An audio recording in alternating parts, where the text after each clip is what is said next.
नमस्कार, मैं हूं अर्चना सिंह। हम इंडिया के लोग में आपका स्वागत है। मैं लेकर आई हूं आपका अपना स्पेशल बुलेटिन हम इंडिया के लोग। हम इंडिया के लोग में आज बात होगी करहल की सियासी जंग की, जहां अखिलेश यादव को घेरने के लिए बीजेपी ने केंद्रीय मंत्री एसपी सिंह बघेल को करहल से सियासी मैदान में उतार दिया। हम इंडिया के लोग में बात होगी आगरा में सीएम योगी की हुंकार की, तो वही चुनावी समर में पीएम मोदी ने बीजेपी कार्यकर्ताओं में वर्चुअल माध्यम से कैसे जोश भरा, इस पर भी बात होगी। हम इंडिया के लोग में बात होगी प्रियंका गांधी की, जिन्होंने कांग्रेस प्रत्याशी के लिए डोर टू डोर कैंपेन किया।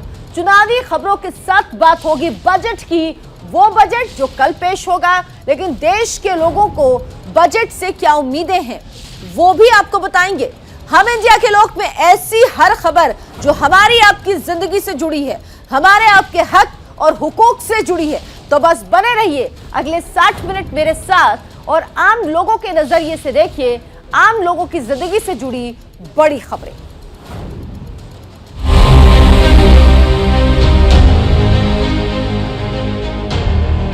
हम भारत के लोग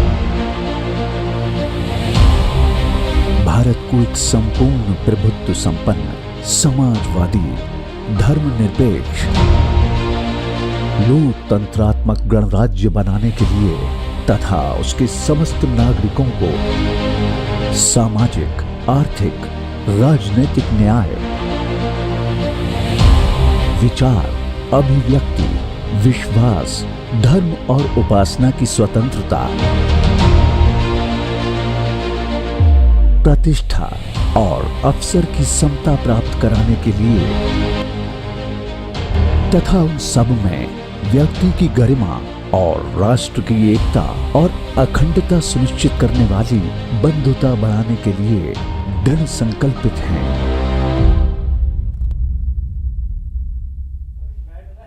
चुनाव आयोग ने चुनावी रैलियों और प्रचार में कुछ ढील दे दी है।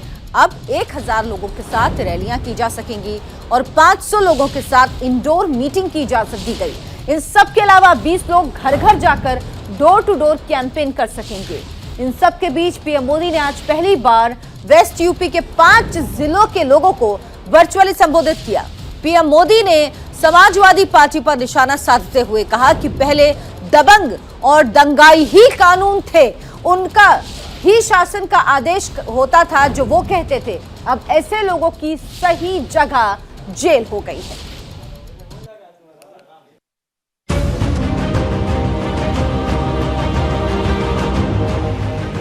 5 राज्यों में विधानसभा चुनाव तो हो रहे हैं, लेकिन पहले की तरह गहमा गहमी लोगों में देखने को नहीं मिल रही। कोरोना के मद्देनजर चुनाव आयोग ने कई तरह के प्रतिबंध लगा रखे हैं। अब जब देश में कोरोना संक्रमण के मामले कम हो रहे हैं, ऐसे में आयोग ने कई तरह की बंदिशें हटा दी हैं। आयोग ने अब 1000 लोगों के साथ सभा करने की अनुमति दे दी है। 500 लोगों के साथ इंडोर मीटिंग की भी अनुमति दी गई है। इसके अलावा 20 लोग घर घर जाकर डोर टू डोर कैंपेन कर सकेंगे। इस फैसले के मुताबिक 11 फरवरी तक चुनावी रैलियों पर प्रतिबंध लगा रहेगा। कई तरह के रोक के बावजूद चुनाव प्रचार का कार्यक्रम एहतियात बरतते हुए जारी है। प्रधानमंत्री नरेंद्र मोदी ने अपनी पहली वर्चुअल चुनावी रैली में शामली, मुजफ्फरनगर, सहारनपुर, बागपत और गौतम बुद्ध नगर की 21 विधानसभा क्षेत्रों की जनता को संबोधित किया। प्रधानमंत्री को सुनने के लिए सीएम योगी समेत कई बड़े नेता मौजूद थे। जनता को संबोधित करते हुए पीएम मोदी ने समाजवादी पार्टी पर जमकर हमला बोला। पीएम ने कहा कि 5 साल पहले दबंग और दंगाई ही कानून थे, उन्हीं का कहा शासन का आदेश होता था। उन्होंने कहा कि पहले व्यापारी लुटता था, बेटी घर से बाहर निकलने में घबराती थी और माफिया सरकारी संरक्षण में खुलेआम घूमते थे। कोई भूल नहीं सकता है 5 साल पहले यूपी को लेकर क्या चर्चा होती थी। 5 साल पहले दबंग और दंगाई ही कानून थे, उन्हीं का कहा ही शासन का आदेश था। 5 साल पहले व्यापारी लूटता था, बेटी घर से बाहर निकलने में घबराती थी और माफिया सरकारी संरक्षण में खुलेआम घूमते थे। पश्चिमी यूपी के लोग कभी नहीं भूल सकते कि जब ये क्षेत्र दंगे की आग में जल रहा था तो पहले वाली सरकार उत्सव मना रही थी, उत्सव। 5 साल पहले गरीब, दलित, वंचित, पिछड़ों के घर, जमीन, दुकान पर अवैध कब्जा, ये समाजवाद का प्रतीक था। पीएम मोदी ने सपा मुखिया अखिलेश यादव की तरफ इशारा करते हुए कहा कि बीजेपी का काम और समाजवादी पार्टी के कारनामे, उनकी कारस्तानी देखकर इस बार भी यूपी की जनता बीजेपी को भरपूर आशीर्वाद देने जा रही है। युवाओं का जिक्र करते हुए पीएम ने कहा कि जो अंधविश्वास के चलते नोएडा आने से कतराते हैं, जो कोरोना वैक्सीन, टीके और वैज्ञानिकों पर भरोसा नहीं करते, क्या वह यूपी के युवाओं के टैलेंट, इनोवेशन का सम्मान कर सकते हैं? सोचिए साथियों, जो लोग जो सत्ता खोने के अंधविश्वास के कारण नोएडा जैसे युवा आकांक्षाओं के क्षेत्र में आने से भी कतराते हैं, क्या वो युवाओं के सपनों का प्रतिनिधित्व कर सकते हैं? जो देश के अपने टीके पर विश्वास नहीं करते, वैज्ञानिकों पर विश्वास नहीं करते, जो अफवाहों को हवा देते हैं, क्या वो यूपी के युवाओं के टैलेंट, उनके इनोवेशन का, उनकी कल्पकता का सम्मान कर सकते हैं? यूपी को ऐसी सरकार चाहिए जो अपनी विरासत पर गर्व करे और ज्ञान, विज्ञान और आधुनिकता को बढ़ाए। ये काम भाजपा ही कर रही है और भाजपा ही कर सकती है। पीएम मोदी ने कहा कि एक तरफ बीजेपी है जिसके पास विकास का विजन है, साफ सुथरा और ईमानदार नेतृत्व है, वहीं दूसरी तरफ अहंकार से भरे समाज को तोड़ने वाले, किसी भी कीमत पर सत्ता पाने का सपना देख रहे नकली समाजवादी हैं। उन्होंने कहा कि विजन के नाम पर इनके पास सिर्फ विरोध और गुस्सा है। इस बार यूपी कह रहा है कि एक बार फिर गरीबों की सरकार, बीजेपी की सरकार। यूपी देश का एकमात्र राज्य है जहां 5 शहरों में मेट्रो है और 5 पर काम चल रहा है। 2017 से पहले जो सरकार थी वो कागजों पर आधी अधूरी परियोजनाएं बनाने और उनके शिलान्यास में माहिर थी। पत्थर टांग दो बस, अस्पताल हो, सड़कें हो, एक्सप्रेस वे हो, ये लोग सालों साल परियोजनाओं को खींचते थे ताकि उसमें से कुछ दोहना है, उसमें से भी कुछ निकालना है, कमाई करनी है, तो अपनी दुनिया चलती रहे। वो लोग सिर्फ सपने दिखाते थे। डबल इंजन की सरकार सपने पूरे करती है। और एक बात हम न भूले,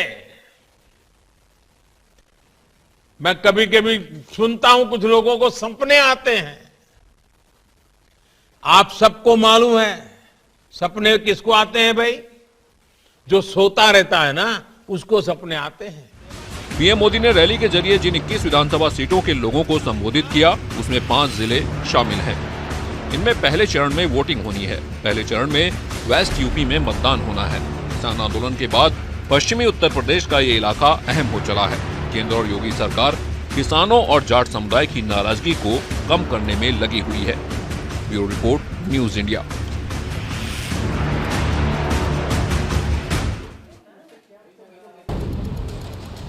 समाजवादी पार्टी के मुखिया अखिलेश यादव ने आज मैनपुरी जिले की करहल सीट से अपना नामांकन भर दिया। यादव बहुल ये सीट समाजवादी पार्टी का गढ़ रही है। अखिलेश यादव मौजूदा समय में आजमगढ़ से लोकसभा सांसद हैं।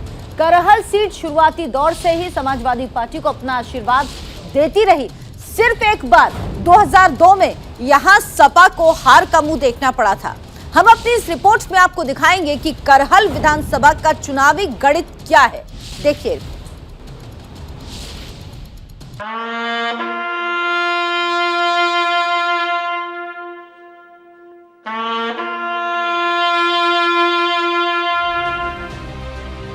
उत्तर प्रदेश विधानसभा चुनाव का शंखनाद हो चुका है।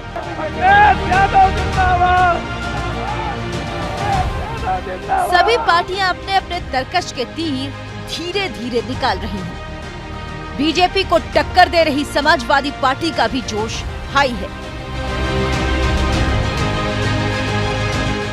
सपा मुखिया और यूपी के पूर्व सीएम अखिलेश यादव ने मैनपुरी जिले की करहल विधानसभा सीट से नामांकन किया। नॉमिनेशन के दौरान अखिलेश यादव के चेहरे पर वही चिर परिचित मुस्कान दिखी। अखिलेश यादव के लिए 2022 का विधानसभा चुनाव कितना अहम है, ये उनके एक ट्वीट से जाहिर होता है। नामांकन से पहले उन्होंने ट्वीट कर कहा कि ये नॉमिनेशन एक मिशन है, क्योंकि यूपी का ये चुनाव प्रदेश और देश की अगली सदी का इतिहास लिखेगा। आइए प्रोग्रेसिव सोच के साथ सकारात्मक राजनीति के इस आंदोलन में हिस्सा लें। नकारात्मक राजनीति को हराएं भी हटाएं भी। लगता है अखिलेश यादव इसी सोच के साथ आगे बढ़ रहे हैं, क्योंकि अगर 2022 में पिछड़ गए तो अगले 5 साल में तस्वीर काफी बदल जाएगी। मुझे उम्मीद है यहाँ पर अच्छे मतों से और ऐतिहासिक परिणाम यहाँ की जनता देगी। उत्तर प्रदेश का चुनाव देश का चुनाव हो रहा है। ऐतिहासिक परिवर्तन के साथ साथ उत्तर प्रदेश खुशहाली के रास्ते पर जाएगा। लगातार जो लोग नकारात्मक राजनीति कर रहे हैं, लगातार जिन लोगों की राजनीति की दिशा दूसरी है, उसको यहाँ की जनता सबक सिखाने का काम करेगी। भारतीय जनता पार्टी जो दूसरों पे आरोप लगाती है, सबसे पहले उन्हें अपने गिरेबान में झांक करके देखना चाहिए। उनके जो मुख्यमंत्री हैं, उनका जब एफिडेविट लगाया गया था, न जाने कितनी गंभीर धाराएं उनके ऊपर थीं। उन्होंने अपने मुकदमे वापस लिए। डिप्टी सीएम पर गंभीर धाराएं थीं, उन्होंने अपने मुकदमे वापस लिए। और अभी तक जो सूची आई है, उसमें 99 उनके ऐसे प्रत्याशी हैं जिन पर आपराधिक मामले हैं। मैं भारतीय जनता पार्टी से कहूँगा, 99 ठीक नहीं लग रहा है। 100 से ऊपर जाओगे तो सबकी जानकारी में आ जाएगी कि तुमने कितने आपराधिक मुकदमे वालों को टिकट दिए। करहल सीट समाजवादी पार्टी के गठन से ही उसका गढ़ रही है। 3 दशक से इस सीट पर पार्टी का कब्जा है। ऐसे में करहल सीट सपाई दबदबे के साथ जातीय समीकरण के लिहाज से भी अखिलेश यादव के लिए एकदम मुफीद है। यहाँ के कुल मतदाताओं में यादव वोटर्स की संख्या 38% है। मुख्यमंत्री योगी आदित्यनाथ की तरह ही पूर्व मुख्यमंत्री अखिलेश यादव भी पहली बार विधानसभा चुनाव लड़ने जा रहे हैं। सीएम योगी गोरखपुर सदर से बीजेपी के टिकट पर चुनावी मैदान में होंगे, तो वहीं सपा मुखिया अखिलेश यादव करहल से सपा गठबंधन के प्रत्याशी हैं। अखिलेश जिस करहल विधानसभा सीट से चुनाव लड़ेंगे, वो मैनपुरी जिले में पड़ती है। मैनपुरी से समाजवादी पार्टी के संरक्षक और अखिलेश यादव के पिता मुलायम सिंह यादव लोकसभा सांसद हैं। अखिलेश यादव मौजूदा समय में आजमगढ़ से समाजवादी पार्टी से लोकसभा सांसद हैं। भारतीय जनता पार्टी बुनियादी मुद्दों पे बात नहीं करना चाहती है। समाजवादी पार्टी ने कहा कि आने वाले समय में जो पुरानी पेंशन है वो बहाल होगी। आज उनके पास जवाब नहीं है। और उत्तर प्रदेश के चीफ सेक्रेटरी जो आचार संहिता का उल्लंघन कर रहे हैं, वो ये बताने की कोशिश कर रहे हैं कि पुरानी पेंशन या नई पेंशन में फ़र्क क्या है। लेकिन जितने भी सरकारी कर्मचारी हैं, वो पुरानी पेंशन की मांग कर रहे थे। इसलिए समाजवादी पार्टी ने तय किया है कि पुरानी पेंशन पुनः उत्तर प्रदेश में बहाल होगी। साथ ही साथ बिजली, भारतीय जनता पार्टी ने 1 यूनिट नहीं बनाई। हालांकि उत्तर प्रदेश में 2 बार सरकार यहाँ की जनता ने बनाई, लेकिन न बिजली का कोटा बढ़ा और न ही बिजली का उत्पादन उन्होंने बढ़ाया। जो आज उत्तर प्रदेश में लोगों को बिजली मिल भी रही है, वो समाजवादी सरकार की ही बनवाई हुई मिल रही है। इन्होंने केवल एक काम किया है, बिल ज़्यादा दिया है, लोगों के घर में जब बिल आ रहा है तो उन्हें करंट लग रहा है। इसलिए समाजवादी पार्टी ने तय किया है कि 300 यूनिट तक घरेलू बिजली माफ होगी और पहले की तरह किसानों की सिंचाई मुफ्त की जाएगी। करहल विधानसभा क्षेत्र में करीब 3,71,000 वोटर हैं। इसमें यादव वोटर्स की संख्या लगभग 1,44,000 है। मतलब कुल वोटर्स का 38% वोट सिर्फ यादवों का है। सपा की पैठ का अंदाजा ऐसे लगाया जा सकता है कि यहाँ पहले चुनाव में ही 5 में से 4 सीटें जीती थी। मैनपुरी, करहल और किशनी सीटों में यादव मतदाता ज्यादा है, जबकि क्षत्रिय मतदाता दूसरे नंबर पर है। भोगांव में लोधी मतदाता पहले और यादव दूसरे नंबर पर है। करहल विधानसभा सीट मैनपुरी जिले की महत्वपूर्ण सीट है। यहाँ से साल 2017 के विधानसभा चुनाव में समाजवादी पार्टी के उम्मीदवार ने जीत दर्ज की थी। 1993 से लेकर 2017 तक सिर्फ एक बार 2002 में यहाँ सपा को हार का मुंह देखना पड़ा था। तब बीजेपी के सोबरन सिंह यादव सपा के उम्मीदवार को हराकर विधानसभा पहुंचे थे। 2022 में अब खुद एसपी अध्यक्ष अखिलेश यादव इस सीट से चुनाव लड़ रहे हैं। कैसा समय आया कि भारतीय जनता पार्टी ने फौज की भर्ती नहीं की, न नौकरी दी, न रोजगार दिए, महंगाई बढ़ाई है, किसान की आय दोगुनी नहीं हुई। ये पूरा इलाका है जहां पर बड़े पैमाने पे किसान धान पैदा करता है, किसी को कीमत नहीं मिली। जो मंडी भी बन रही थी यहाँ पर एक्सप्रेसवे के किनारे, उस मंडी को वैसा ही का वैसा इस सरकार ने छोड़ दिया। डायल 100 जो थी योजना, डायल 112 बना दी, लेकिन गाड़ियां पुलिस को नहीं बढ़ाई, सुविधाएं पुलिस को नहीं बढ़ाई। एम्बुलेंस जो थी 108, 102 नंबर, उस एम्बुलेंस को भी खस्ता हाल कर दिया। स्वास्थ्य सेवाएं ठप कर दी। शिक्षा क्षेत्र में पूरी बर्बादी हो गई। प्राइमरी स्कूल से लेकर के आगे की पढ़ाई, भविष्य क्या है। और जिस क्षेत्र से मैं लड़ने जा रहा हूं चुनाव, उस क्षेत्र में जैन इंटर कॉलेज भी है जहां कभी नेताजी पढ़ाते थे, पढ़े भी हैं। मैं करहल के लोगों को पहला और मैनपुरी के लोगों को पहला संकल्प लेता हूं कि आने वाले समय में जिसमें नेताजी पढ़ाया उसको यूनिवर्सिटी तक ले जाने का काम समाजवादी लोगों का होगा। समाजवादी पार्टी के बाबूराम यादव 1993 और 1996 में करहल से चुनाव जीते। इसके बाद सोबरन सिंह ने 2002 में सपा के उम्मीदवार को चुनाव हरा दिया। साल 2007 में सपा ने फिर से वापसी की और सोबरन सिंह ही साइकिल के सिंबल पर विधायक बने। साल 2017 में बीजेपी की लहर होने के बावजूद बीजेपी सोबरन सिंह यादव का किला नहीं भेद पाई और वो चौथी बार करहल के विधायक बने। उन्होंने बीजेपी के रमा शाक्य को पटकनी दी। मैनपुरी जिले में आने वाली करहल विधानसभा में साल 2017 में कुल 49.57% वोट पड़े थे। जाहिर है अखिलेश यादव के पहली बार विधानसभा चुनाव लड़ने से करहल सीट अब हाई प्रोफाइल सीट बन गई है। Bureau report, news India.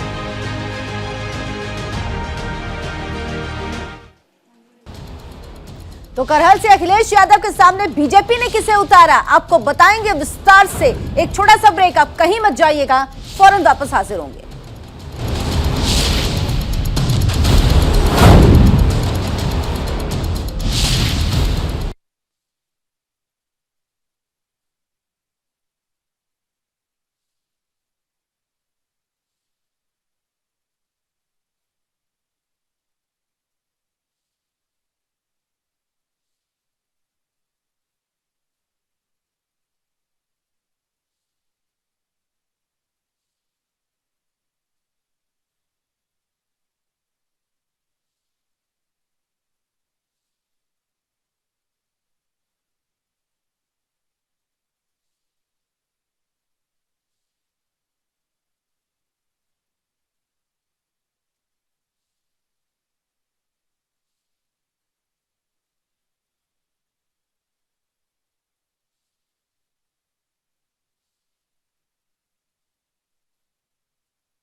Karhal seat से समाजवादी पार्टी के मुखिया अखिलेश यादव अपना नामांकन भरकर निकल रहे थे तो थोड़ी ही देर बाद बीजेपी ने धमाका कर दिया।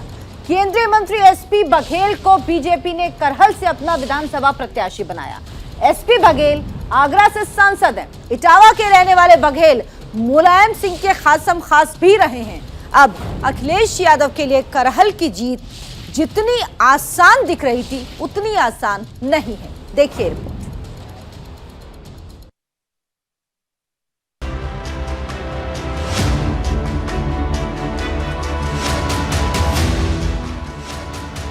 मैनपुरी जिले की करहल विधानसभा सीट पर चुनाव अब दिलचस्प हो चला है। कई दिनों की गहमा गहमी के बाद समाजवादी पार्टी के मुखिया अखिलेश यादव ने इस सीट से अपना नामांकन किया। अखिलेश यादव दावा कर रहे हैं कि बीजेपी करहल से जिसको भी टिकट देगी वो हार जाएगा, लेकिन थोड़ी ही देर बाद केंद्रीय मंत्री एसपी सिंह बघेल ने करहल पहुंचकर अपना नामांकन कर दिया। बीजेपी ने केंद्रीय मंत्री को चुनावी मैदान में उतारकर अब अखिलेश यादव के लिए मुश्किलें खड़ी कर दी हैं। एसपी सिंह बघेल कभी मुलायम सिंह यादव के सुरक्षा अधिकारी हुआ करते थे। इसके अलावा वो यूपी सरकार में मंत्री भी रह चुके हैं। बघेल ने नामांकन भरने के बाद समाजवादी पार्टी पर हमला बोला और योगी सरकार की जमकर तारीफें की। युद्ध के मैदान में सरप्राइज का एक बहुत बड़ा महत्व होता है। मैं मिलिट्री साइंस का प्रोफेसर हूँ। मैं भारतीय जनता पार्टी के शीर्ष नेताओं का, प्रधानमंत्री जी का, राष्ट्रीय अध्यक्ष जी का, गृह मंत्री जी का, अपने मित्र प्रधान जी का मैं आभार प्रकट करना चाहूँगा कि उन्होंने इतनी महत्वपूर्ण सीट पर मुझे चुनाव लड़ने के लिए यहाँ पर भेजा है। करहल की महान जनता के माध्यम से, अपने बूथ अध्यक्ष से लेकर राष्ट्रीय अध्यक्ष के माध्यम से और प्रधानमंत्री की लोक कल्याणकारी योजना और राज्य सरकार की लोक कल्याणकारी योजना और बूथ अध्यक्ष से राष्ट्रीय अध्यक्ष ने परिश्रम की पराकाष्ठा से जो पसीना बहाया है उससे यहाँ कमल खिलेगा। गुंडागर्दी दूर होगी, जमीनों पर कब्जे नहीं होंगे, अपहरण बंद होंगे और लड़कियों के साथ छेड़छाड़ बंद होंगी, भैंस की चोरी जो हुआ करती है वो तक बंद होगी, प्लॉटों पे कब्जा बंद होंगे। एसपी सिंह बघेल आगरा की लोकसभा सीट से सांसद हैं। एसपी सिंह बघेल इटावा के रहने वाले हैं। बघेल 1998, 99 और 2004 में सपा के टिकट पर जीतकर सांसद बने थे। इसके बाद उन्हें सपा से निष्कासित कर दिया गया। बघेल बाद में बहुजन समाज पार्टी में शामिल हो। इसके बाद बीएसपी से 2009 और 2014 में चुनाव लड़े पर उन्हें हार का सामना करना पड़ा। बघेल राज्यसभा के सांसद भी रहे हैं। करहल में अब बघेल उसी सपा को चुनौती देते नजर आएंगे जिसमें रहकर उन्होंने अपनी राजनीति की शुरुआत की। 100% पूरी तैयारी है। जो फौज शांति काल में पसीना बहा लेती है उसको युद्ध के मैदान में खून बहाने की आवश्यकता नहीं होती है। ये भारतीय जनता पार्टी पिछले 5 साल से अपने राष्ट्रीय अध्यक्ष, प्रदेश अध्यक्ष, महामंत्री संगठन के नेतृत्व में बूथ से लेकर राष्ट्रीय स्तर पर काम कर रही है उसके सहारे। और फिर एक बार कह रहा हूँ कि नरेंद्र मोदी, दुनिया के सर्वाधिक लोकप्रिय नेता नरेंद्र मोदी जी की लोक कल्याणकारी योजनाएं, राज्य की लोक कल्याणकारी योजनाएं और संगठन के माध्यम से करहल में कमल खिलेगा और विकास और विनाश के बीच में ये इलेक्शन होगा। लोग 12 से 17 के बीच की घटनाओं को नहीं भूले हैं। एसपी सिंह बघेल 2015 में बीजेपी में शामिल हुए। 2017 में बघेल बीजेपी के टिकट पर टुंडला से विधायक बने। उन्हें योगी सरकार में मंत्री भी बनाया गया। हालांकि 2019 में बघेल को बीजेपी ने आगरा से लोकसभा प्रत्याशी बनाया। इस चुनाव में उन्होंने जीत हासिल की। बाद में मोदी सरकार में उन्हें केंद्रीय मंत्री बनाया गया। जाहिर है अखिलेश यादव जिस करहल सीट पर अपनी जीत पक्की मानकर चल रहे थे, अब वहां एसपी सिंह बघेल के आने से लड़ाई कांटे की हो चली है। Bureau report, news India. हम इंडिया के लोग में वक्त एक छोटे से ब्रेक का है, फौरन वापस लौटेंगे, आप कहीं मत जाइएगा। 10 फरवरी को यूपी में पहले चरण की वोटिंग होनी है, लिहाजा सभी दल पूरे जोर शोर से चुनावी प्रचार प्रसार में जुट गए हैं। प्रियंका गांधी ने आज नोएडा में कांग्रेस प्रत्याशी पंखुड़ी पाठक के लिए डोर टू डोर कैंपेन किया। प्रियंका गांधी ने यूपी की बीजेपी सरकार पर इस दौरान हमले भी किए।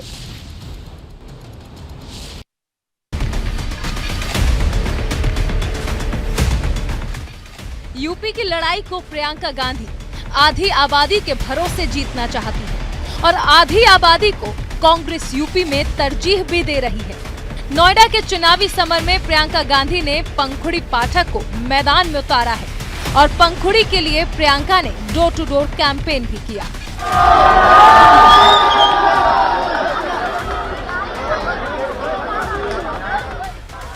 प्रियंका ने नोएडा में अपने चुनाव प्रचार अभियान की शुरुआत सेक्टर 26 स्थित कालीबाड़ी मंदिर में पूजा अर्चना के साथ की। इसके बाद प्रियंका ने नोएडा सेक्टर 26 क्लब में कार्यकर्ताओं के साथ बैठक भी की। प्रियंका ने इस दौरान कांग्रेसी कार्यकर्ताओं में जोश भरा। कांग्रेस महासचिव ने नोएडा जनसंवाद कार्यक्रम में आशा, आंगनबाड़ी वर्कर, उद्योग से जुड़े लोग, फ्लैट बायर एसोसिएशन, किसान और स्टार्टअप से जुड़ी महिलाओं के साथ मुलाकात की। प्रियंका ने लोगों की परेशानियों को भी सुना। मुझे लग रहा है कि जनता बहुत उत्सुक है और मैं जानती हूँ कि जनता इसलिए उत्सुक है क्योंकि हम उनकी बात कर रहे हैं। हम इधर उधर की बातें नहीं कर रहे हैं, भटकाने वाली बातें नहीं कर रहे हैं। हम कह रहे हैं कि विकास की बात होनी चाहिए। चुनाव के दौरान जितना भी प्रचार है विकास पे हो। नेता बताएं, सरकार बताए कि क्या किया है जनता के लिए। जनता यही पूछ रही है। प्रियंका ने इस दौरान नोएडा से बीजेपी कैंडिडेट पंकज सिंह पर प्रहार किया।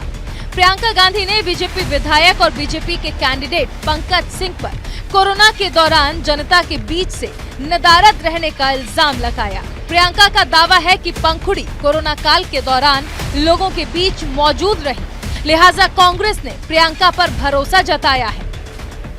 मेरी आशा है कि महिलाएं समझे कि उनमें शक्ति कितनी है, एकजुट हो जाएं, अपने सवाल उठवाएं, नेताओं को जवाबदेह बनाएं, अपना संघर्ष, अपनी लड़ाई खुद लड़ें। मेरी आशा है और मैं जानती हूं कि अगर महिलाएं जागरूक हो जाएंगी और एकजुट हो जाएंगी तो इस देश की राजनीति बदल सकती है। क्यों नहीं, बिल्कुल मिलेगा। आप देखिए जो पीड़ित महिलाएं हैं आज वो विधायकी का चुनाव लड़ रही हैं क्योंकि उन्हीं विधायकों ने, उसी सत्ता ने उन पर अत्याचार किया है। आज वो कह रही हैं हम अपने हाथों में लेंगे ये सत्ता और हम उस सत्ता का दुरुपयोग नहीं करेंगे, उसका सदुपयोग करेंगे। प्रियंका ने इस दौरान युवाओं पर भी फोकस किया। प्रियंका गांधी का दावा है कि बीजेपी राज्य में बेरोजगारी चरम पर है। कांग्रेस आश्वासन ही नहीं बल्कि युवाओं के लिए ब्लूप्रिंट भी तैयार कर चुकी है, जिसे सरकार बनने पर अमली जामा पहनाया जाएगा।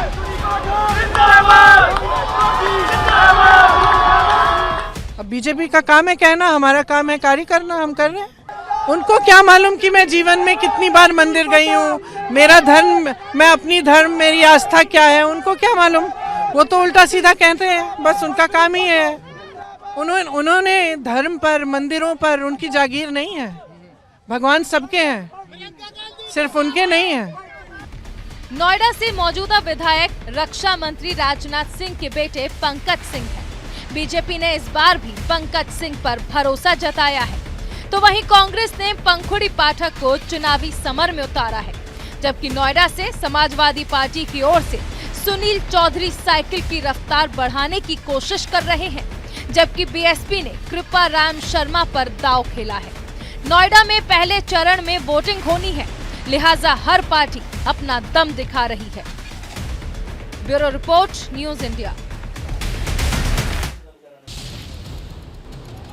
नोएडा का चुनावी दंगल बेहद दिलचस्प है। प्रियंका गांधी वाड्राज पंखुड़ी पाठक के लिए प्रचार करने पहुंची नोएडा। 2017 के चुनाव में कांग्रेस समाजवादी पार्टी के साथ मिलकर चुनाव लड़ी थी। आपको दिखाते हैं 2017 में इस नोएडा सीट का समीकरण क्या था, किस किस प्रत्याशी को उतारा था पार्टियों ने और किसको कितना मत मिला था। पंकज सिंह बीजेपी की तरफ से मैदान में थे, जिन्होंने 1,62,417 वोट यानी तकरीबन 64% मत हासिल करके नंबर 1 पर रहे थे। जीत हासिल की थी इन्होंने। समाजवादी पार्टी की तरफ से सुनील चौधरी उम्मीदवार थे। समाजवादी पार्टी और कांग्रेस मिलकर चुनाव लड़ी थी, इसलिए 2017 में कांग्रेस का उम्मीदवार नहीं, क्योंकि सुनील चौधरी समाजवादी पार्टी के उम्मीदवार थे। साझा उम्मीदवार थे दोनों पार्टियों के, जिन्हें 58,401 वोट मिले और तकरीबन 23% मत, 22.96% मत हासिल किए। बीएसपी की अगर बात करें तो बीएसपी ने रविकांत पर भरोसा जताया था, जिन्हें केवल 27,365 मत मिले थे, 10.76% मत मिले थे। बीजेपी को नोएडा की ये सीट मिली थी। बीजेपी ने 2022 के चुनाव में भी पंकज सिंह पर ही भरोसा जताया है, तो वहीं एसपी ने भी सुनील चौधरी को दोबारा 2022 में मैदान में उतारा है। कांग्रेस की तरफ से पंखुड़ी पाठक हैं इस बार मैदान में। 2017 की तस्वीर ये थी और अब 2022 की तस्वीर किस तरह की होगी ये तो 10 मार्च को ही साफ होगा। उत्तर प्रदेश का चुनावी समर अब रफ्तार पकड़ने लगा है, लिहाजा नेता लगातार कार्यकर्ताओं में जोश भर रहे हैं, लोगों को लुभाने की कोशिश कर रहे। यूपी के मुख्यमंत्री योगी आदित्यनाथ ने आगरा में बीजेपी के लिए लोगों से वोट मांगा और विपक्षियों पर प्रहार किया। योगी आदित्यनाथ ने अखिलेश यादव के समाजवाद को परिवारवाद करार दिया। कमल निशान पर सब वोट देंगे, दोनों हाथ उठा करके मेरे साथ बोलेंगे, भारत माता की, भारत माता की, भारत माता की। यूपी में चुनावी धार को और तेज करने के लिए सीएम योगी ने आगरा में समाजवादी पार्टी पर जोरदार प्रहार किया।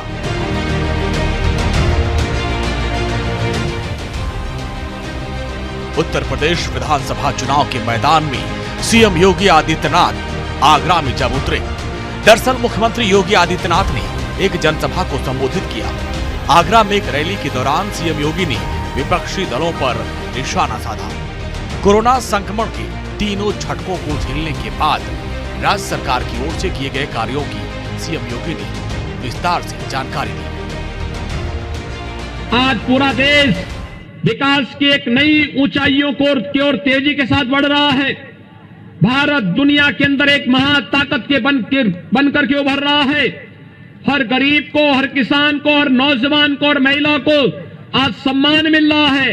और आप देख सकते हैं, हर गरीब को शासन की योजना के साथ जोड़ने के लिए प्रधानमंत्री किसान सम्मान योजना किसानों के लिए हो, गरीबों को उनकी उपज का दाम देने का हो, फूड प्रोसेसिंग सेंटर के रूप में आलू प्रोसेसिंग के लिए अलग अलग यूनिट लगाने की कार्रवाई हो। अभी हम लोगों ने मथुरा में लगाया है, एक बहुत बड़ा उद्योग लगाया है जहां 1 लाख मीट्रिक टन आलू की प्रोसेसिंग हर साल होगी। किसान को अच्छा दाम मिलेगा और किसान खुशहाल होगा। सीएम योगी आगरा में हुंकार भर रहे थे तो आगरा से जाट वोटों को साध रहे थे। पश्चिमी यूपी की लड़ाई जाटों पर टिकी, लिहाजा सीएम योगी किसी भी कीमत पर जाट वोटों में बंटवारा नहीं चाहते। और यही वजह है कि चुनाव रैली में सीएम योगी ने मुगलों के दांत खट्टे करने वाले राजा गोकुल जाट को याद किया। खिलाफ निर्मम कार्रवाई किया था और जिस गोकुल जाट जैसे महापराक्रमी महायोद्धा को औरंगजेब के खिलाफ लड़ना पड़ा था, क्योंकि वह धर्म और संस्कृति को रौंदने के लिए आया था, तो एक वीर योद्धा के रूप में गोकुल जाट के नेतृत्व में यहां के योद्धाओं ने उस विदेशी आक्रांता के खिलाफ युद्ध का मोर्चा लिया था। भाइयों बहनों, समाजवादी पार्टी की सरकार ने गोकुल जाट को सम्मान नहीं दिया, बल्कि समाजवादी पार्टी की सरकार तो आगरा में एक म्यूजियम बना रही थी औरंगजेब के नाम पर। हमने कहा म्यूजियम औरंगजेब के नाम पर नहीं बन सकता, आगरा का म्यूजियम छत्रपति शिवाजी के नाम पर बनेगा और छत्रपति शिवाजी म्यूजियम आज आपके आगरा में बन रहा है। भाइयों बहनों, सपा हो, लोकदल हो, बहुजन समाजवादी पार्टी हो या कांग्रेस, ये सभी लोग जन आस्था के साथ तो खिलवाड़ करते ही थे, जनता को सुविधाओं से वंचित भी रखते थे। यूपी में अभी पहले चरण की वोटिंग 10 फरवरी को होनी है, लिहाजा सीएम योगी लगातार लोगों को मुजफ्फरनगर दंगों की याद दिला रहे हैं और दावा किया कि आज यूपी दंगा मुक्त है, यूपी से अपराधियों का पलायन हो रहा है। याद करिए, मुजफ्फरनगर का दंगा भी हुआ था और मुजफ्फरनगर के दंगे से समाजवादी पार्टी की टोपी पूरी रंगी हुई है। उन निर्दोष किसानों का, उन निर्दोष जाट युवकों का गौरव और सचिन नाम के निर्दोष नौजवानों के खून से रंगे हुए समाजवादी पार्टी के हाथ, एक तरफ मुजफ्फरनगर के दंगों से इनके हाथ रंगे हुए हैं और दूसरी तरफ राम भक्तों पर गोली चलाने का भी पाप इनके ऊपर लगा हुआ है। इन लोगों को जब अवसर मिला, इन्होंने प्रदेश को दंगों की आंख में झोंकने का कार्य किया, प्रदेश के विकास की योजनाओं पर बंदरबाट करने का कार्य किया। प्रदेश के विकास को इन लोगों ने पूरी तरह से प्रदेश को बर्बाद करने के लिए कोई भी ऐसा जो भी षड्यंत्र हो सकता था, उस षड्यंत्र के हिस्सेदार सपा और बसपा अपने अपने समय में रही है। सीएम योगी जहां विपक्षियों पर कानून व्यवस्था को लेकर प्रहार कर रहे थे, वहीं 5 साल में बीजेपी सरकार के कामों को गिनाया। सीएम योगी का दावा है कि यूपी में बीजेपी सरकार में सबका साथ, सबका विकास हो रहा है। पिछली सरकार ने समाजवादी पार्टी के नेतृत्व की जो सरकार थी, उस सरकार ने गरीबों का, वृद्धजनों का, विधवा महिलाओं का, दिव्यांगजनों की पेंशन को बंद कर दिया था। हमारी सरकार 1 करोड़ वृद्धजनों को, विधवा महिलाओं को, दिव्यांगजनों को 12,000 रुपए सालाना पेंशन की सुविधा उपलब्ध करवा रही है। ये हमारी गरीब कल्याण की योजना को प्रदर्शित करता है। कुंवारी कन्याओं के लिए कन्या सुमंगला योजना, ये भारतीय जनता पार्टी की सरकार लेके आई। डबल इंजन की सरकार, हर कन्या को स्कूल में पढ़ने की व्यवस्था हो, बेटी के जन्म लेने से लेकर के बेटी की स्नातक तक की पढ़ाई फ्री में, और फ्री में ही नहीं बल्कि 15,000 रुपए बेटी को पढ़ाई के दौरान भी सरकार अलग से उसके अकाउंट में देने का कार्य करेगी। ये मुख्यमंत्री कन्या सुमंगला योजना भी भारतीय जनता पार्टी की डबल इंजन की सरकार ने दिया। पहले चरण में 58 सीटों पर मतदान होना है। 10 फरवरी को पहले चरण के लिए वोट डाले जाएंगे। लिहाजा सभी पार्टियां पहले चरण से ही बढ़त बनाने की कोशिश में हैं, जिससे पश्चिमी यूपी से उठा सियासी बवंडर पूर्वांचल तक चलता रहे और सत्ता का रास्ता आसानी से तय हो सके। Bureau report, news India. Punjab विधानसभा चुनाव के लिए 1 फरवरी को नामांकन का आखिरी दिन है, लिहाजा आज पंजाब में बड़े बड़े धुरंधर नेताओं ने नामांकन किया। पंजाब के सीएम चरणजीत सिंह चन्नी के साथ कैप्टन अमरिंदर सिंह ने भी आज पर्चा भरा। पंजाब में 20 फरवरी को वोटिंग होनी है। किसान आंदोलन के बाद पंजाब की फिजा काफी बदली हुई है, लिहाजा पंजाब के चुनाव पर सबकी नजर है।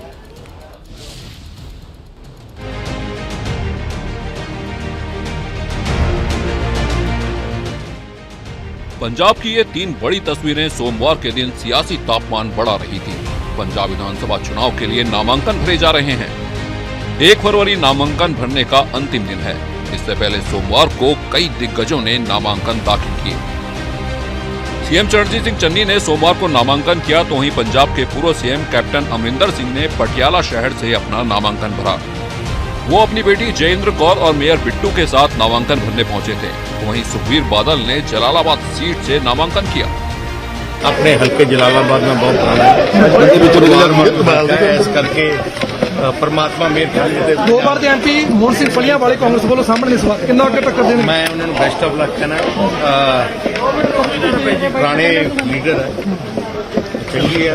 पंजाब के मुख्यमंत्री चरणजीत सिंह चन्नी पंजाब की 2 विधानसभा सीटों से चुनाव लड़ रहे हैं। मतलब कांग्रेस की तरफ से साफ हो गया है कि पंजाब में किसी भी कीमत में सीएम चेहरा चन्नी ही होंगे। और चन्नी जब भदौड़ से नामांकन करने पहुंचे तो उन्होंने बादल परिवार पर करारा प्रहार किया। मेरी बेनती यह है कि मैं एक मिशन लेके मालवे दे विच आया। मिशन ये है कि यह एरिया बहुत बड़ा, कई जिले डिवेलपमेंट पक्षों पिछड़े हुए है। भावें कैप्टन साहब भी रहे, बादल साहब भी रहे, लेकिन इत्थे डिवेलपमेंट नहीं हुई, एरिया पिछड़िया होया। मैं इस एरिए नूं पूरे नूं उपर चुकना है। मैं सदामा बन के आया, मालवे वाले कृष्ण बन के सामण गए ते असीं बड़ी भारी जित पूरे मालवे चों लवांगे। पंजाब में पटियाला शहरी सीट से नामांकन से पहले पूर्व सीएम कैप्टन अमरिंदर सिंह ने विरोधियों पर जबरदस्त सियासी अटैक किए।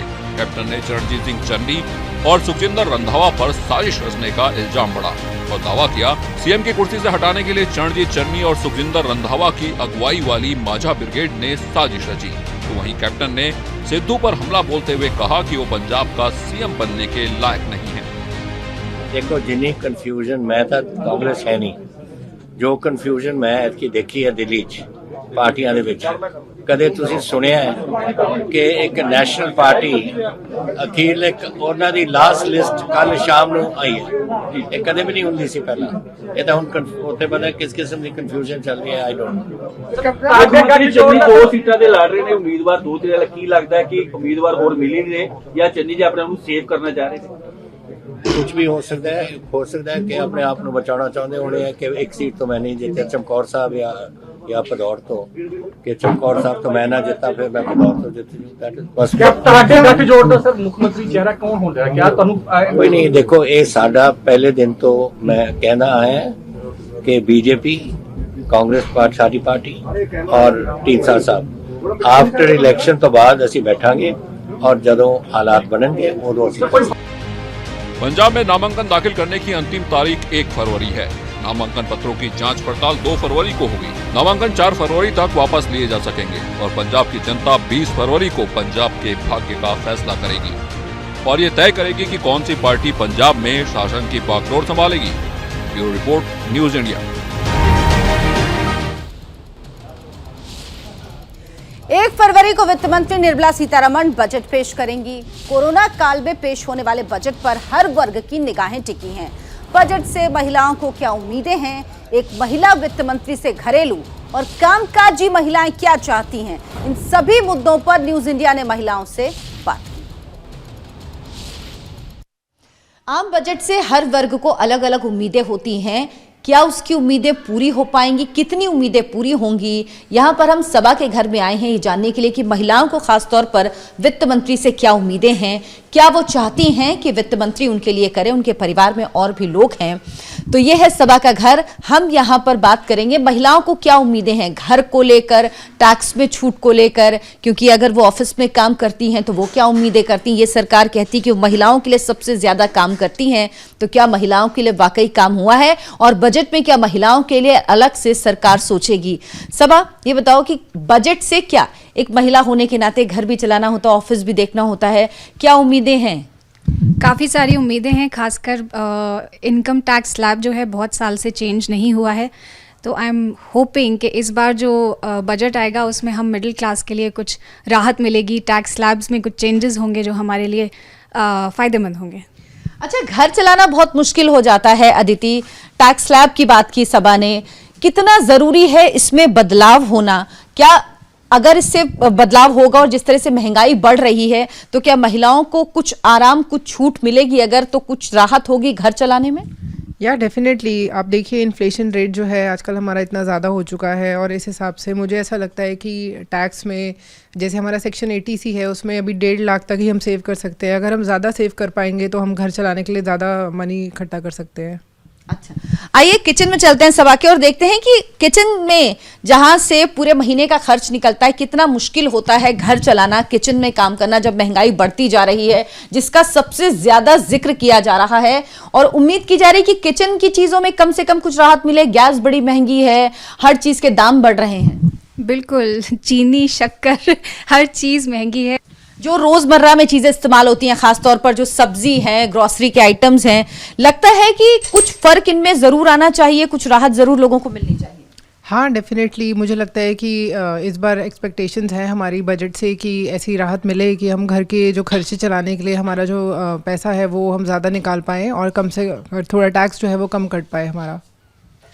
सबक कितने लोगों का, जैसे 3 लोगों का, 4 लोगों का परिवार होता है तो फिर भी थोड़ी चीजें आसान होती हैं, लेकिन क्या अगर बड़ी फैमिली होती है तो वहां पर ज्यादा परेशानी होती है, ज्यादा दिक्कत होती है बजट मेंटेन करना, घर का बजट मेंटेन करना? बिल्कुल, बहुत सारी चीज़ें हैं। बिजली है, बच्चों की स्कूल की फ़ीस है, ख़ासकर एजुकेशन में मुझे लगता है कि सरकार को ज़रूर कुछ करना चाहिए ताकि लोग अच्छे स्कूलों में बच्चों को ज़्यादा से ज़्यादा भेज सकें, चाहे वो स्कूल फ़ी को टैक्स से एग्जैम्प्ट करें ATC में या किसी भी तहत मेडिकल इंश्योरेंस है। Medical insurance day by day costly होता जा रहा है और आई थिंक ये बहुत इम्पॉर्टेंट है कि जो मेडिकल इंश्योरेंस है वो अफोर्डेबल हो या उसमें कोई टैक्स एग्जेम्पशंस हो। सबसे बड़ी बात, कोरोना की तीसरी लहर आ रही है, लोगों को बहुत नुकसान हुआ है। जो अपना काम कर रहे थे लोग अदिति, उनको भी बहुत नुकसान हुआ है। लोगों के बिजनेस ठप हो गए हैं। बहुत सारे लोग जो नौकरी करते थे उनकी नौकरी चली गई है, कुछ की सैलरी कट हुई है। इसीलिए इस बजट से सबसे ज्यादा उम्मीद है कि लोगों का, आम लोगों के, जो जिनकी नौकरी गई है या जिनके सैलरी कट हुई है या जिनके बिजनेस डूब गए हैं, जिनको कमाई नहीं हो रही, लग रहा है कि उनको ध्यान में रख के बजट आएगा इस बार। जी हाँ, उम्मीद तो है इस बार बजट में ये इन सब चीज़ों का ध्यान रखा गया होगा। आम आदमी के बारे में सोचा गया होगा। लोगों ने बहुत लॉस उठाया है इस कोरोना काल में, तो मुझे लगता है कि इस बजट में पूरा ध्यान रखना चाहिए हर इंसान का जिसको ऐसे नुकसान हुआ है कोविड में। तो कोविड एक बहुत बड़ा कारण रहा है। पिछले 2 से 2.5 साल में लोगों ने जो परेशानियां देखी हैं, एक चाय भी बनानी हो तो उसमें दूध के रेट हमेशा बढ़ते रहते हैं। लगातार दूध के दाम बढ़ रहे हैं। छोटी छोटी चीजों के दाम इतनी तेजी से बढ़े हैं कि लोगों के लिए अफोर्ड कर पाना मुश्किल हो रहा है। खासतौर पर वो लोग जिनके बड़े परिवार होते हैं उनको ज्यादा समस्या होती है। अदिति, घर की चीजों, घर के खर्च में कितना डिफरेंस आया है? सबा पहले में और अब में कितना डिफरेंस है घर के खर्च में? कोई भी रोज़मर्रा की चीज़ें हों, चाहे वो ब्रेड है, बटर है, दूध है, अंडे हैं, इन्फ्लेशन इतना ज़्यादा है कि हर चीज़ रोज़ बरोज़ महंगी ही होती जा रही है। तो डेफिनेटली बहुत ज़्यादा फ़र्क है और स्पेशली जब फ्यूल के प्राइसेस इतना ज़्यादा बढ़ गए हैं तो हमें लगता है कि हर चीज़ कॉस्टली ही होती जा रही है और महीने का जो खर्चा है वो मैनेज करना दिन बर दिन मुश्किल होता जा रहा है। अदिति, परिवार में कितने लोग हैं और पहले के जो एक्सपेंसेस थे, घर के मंथली एक्सपेंसेस थे और अब के जो हैं, उसमें कितना डिफरेंस आया है? तकरीबन अंदाजे के हिसाब से 20 से 30% का फ़र्क आ चुका है। अब घर का खर्चा चलाना हो तो हर चीज़ में बहुत महंगाई हो गई है। पेट्रोल को ले लीजिए, चाहे घर में राशन को ले लीजिए या बच्चों की पढ़ाई को ले लीजिए, हर चीज़ में, बच्चों के खिलौनों को ले लीजिए, हर चीज़ में बहुत ज़्यादा फ़र्क आ गया है और इससे घर के खर्चे में 20 से 30% का फ़र्क आ चुका है। अच्छा, लेकिन ये कहा जा रहा है कि अगर आप वर्क फ्रॉम होम करते हो तो बहुत पैसा, क्या ऐसा है कि उससे कुछ कॉस्ट कटिंग हुई है उससे या नहीं? देखिए, वर्क फ्रॉम होम अगर हम करते हैं तो आने जाने का खर्चा बचता है, लेकिन आप ये देखिए कि बच्चों को पूरे दिन की डे केयर कराने के लिए, पूरे दिन ध्यान रखने के लिए मेड्स को हमें पैसा देना पड़ता है। अब हम अगर हस्बैंड वाइफ रहते हैं घर में और बच्चा है घर में, तो बच्चे को देखने के लिए हमें रखना पड़ता है किसी को जो पूरे दिन बच्चे का ध्यान रखे। तो ठीक है, थोड़ा बहुत फ़र्क है पर बहुत ज़्यादा फ़र्क नहीं है उससे। आने जाने का थोड़ा खर्चा बच जाता है ऑफिस, इससे ज़्यादा तो नहीं। सब आप महिला वित्त मंत्री हैं, क्या लग रहा है महिला वित्त मंत्री हैं तो महिलाओं के लिए ज्यादा सोचेंगे, ऐसी कोई उम्मीद है? डेफिनेटली, और सोचना भी चाहिए बिकॉज मुझे ऐसे लगता है कि अभी जो इंडिया में जितना विमेन रिप्रेजेंटेशन होना चाहिए हमारे वर्कफोर्स में उतना नहीं है और ज़्यादा से ज़्यादा ऐसी कंडीशंस बनानी चाहिए इकोनॉमी में और वर्क प्लेस में कि ज़्यादा से ज़्यादा महिलाएं पार्टिसिपेट कर सकें। तो खासकर क्योंकि वो खुद एक महिला हैं और वो भी घर चलाती हैं, तो उम्मीद है कि ऐसी कुछ राहत हमारे लिए ज़रूर आएगी। तो चलिए, सबा और अदिति को उम्मीद है कि उन्हें कुछ राहत जरूर मिलेगी इस बजट में। घर चलाने में दिक्कत हो रही, महंगाई बहुत ज्यादा बढ़ रही है, उसको लेकर कुछ ना कुछ होगा। साथ ही साथ टैक्स में छूट भी मिलेगी, ये भी उम्मीद ये लोग कर रहे हैं। क्या होगा पिटारे में ये तो साफ होगा, लेकिन अभी ये उम्मीदें, ये एक्सपेक्टेशंस है महिलाओं की, देखना होगा कितना इस पर वित्त मंत्री खरा उतरती हैं। कैमरामैन उपेंद्र के साथ अर्चना सिंह, न्यूज इंडिया।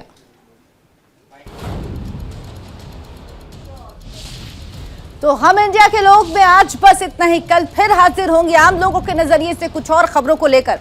दीजिए इजाजत, नमस्कार।